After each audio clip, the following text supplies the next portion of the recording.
नमस्कार मित्रांनो, आज आपण जात पडताळणीसाठी कोणती कागदपत्रे लागतात ते पाहणार आहोत. सर्वप्रथम आपल्याला अर्जदाराचा जातीचा दाखला, त्यानंतर अर्जदाराचे बोनाफाईड सर्टिफिकेट, त्यानंतर अर्जदाराची टीसी आणि वडिलाची टीसी,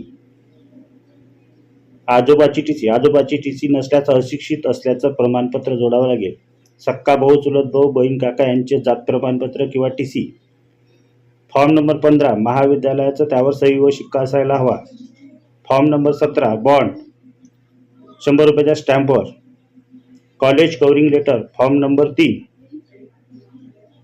अर्जदाराची सही, अर्जदाराच्या वडिलांची सही, अर्जदारांचा ईमेल ID व मोबाईल नंबर. घरटॅक्स पावती, जुना 7/12 P1 P2 किंवा अधिकार अभिलेख पंजी. निर्गम उतारा, आजोबा, वडील किंवा ज्याची टीसी जोडेल त्यांचा. अर्ज करण्यासाठी लागणार कुटुंबात आधी प्राप्त केलेली एखादी जात पडताळणी जोडावी लागेल.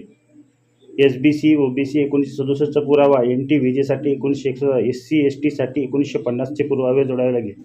अर्ज करण्यासाठी ccvis.bharti.in या वेबसाईटचा वापर करा. व्हिडिओ आवडला असेल तर लाईक करा, शेअर करा आणि चॅनलला सबस्क्राईब करा.